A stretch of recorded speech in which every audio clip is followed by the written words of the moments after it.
Pollinators are a very important part of our ecosystem services. They're very important for providing food. They pollinate about 75% of our crops, but they're also very important for supporting natural ecosystems, our non-crop habitats. So most pollination service is provided by bees.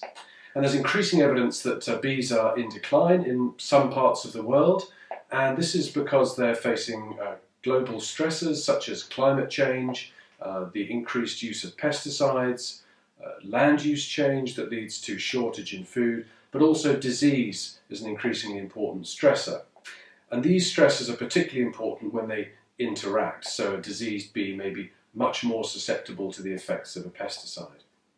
Now here at Kew, we're studying plants to see if we can understand how they provision for bees, for better health in bees, including the nutritional quality, but also we're looking at the secondary metabolites to find out how bees can benefit from consuming these in their normal diet, in pollen or in nectar. Secondary metabolites in nectar may have medicinal benefits for pollinators. In our study, we focused on Cretidia bombi, a common unicellular eukaryotic parasite of bumblebees. It resides in the gut of bumblebees and is transmitted in feces either on flowers or in the nest environment. We selected 17 important food plants for bumblebees in Europe and extracted the secondary metabolites contained in their nectar using monofloral honeys. We tested the extracts of these monofloral honeys against an in vitro culture of Cretidia bombi. The extract with the strongest inhibitory activity was from heather, Calluna vulgaris. We then identified the active principle behind the inhibition of Cretidia by bioactivity-guided fractionation.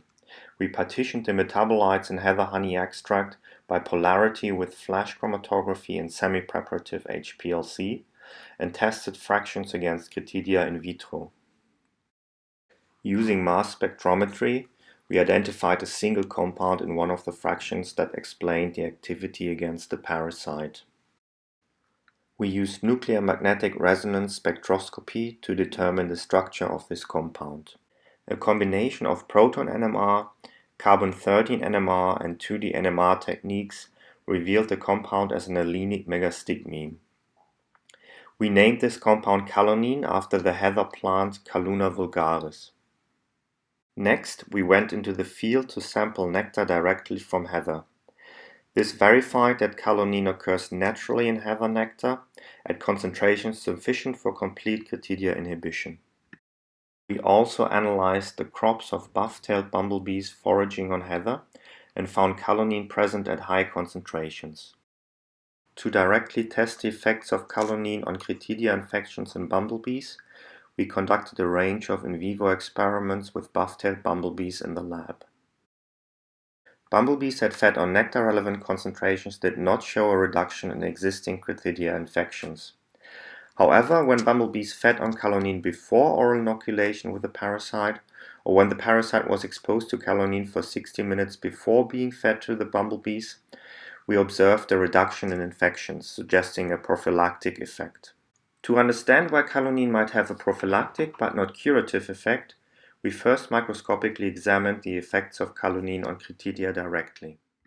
Unexposed Cretidia cells had a fully functional long flagellum which they used to rapidly propel themselves forward. Callonine-exposed cells, on the other hand, had lost the functional flagellum and showed no active movement. This effect occurred with the concentration and time period of callonine exposure that the parasite would experience in the field during passage through the crop of foraging bumblebees. When we looked at the location of the parasite within the gut of infected bumblebees, we found that infections were restricted to the hindgut. Cretidia cells formed a layer around the epithelium of the ileum. The parasites were attached to the ileum epithelium with their flagellum. The flagellum therefore appears to play an essential role for this parasite, both for motility and for attachment to the host. Losing the flagellum via callonine might mean that the parasite becomes unable to establish an infection in the gut.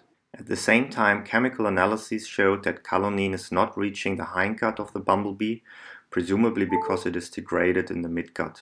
In summary, our experiments suggest that callonine can act prophylactically for bumblebees by inducing the loss of the flagellum in Cretidia bombi.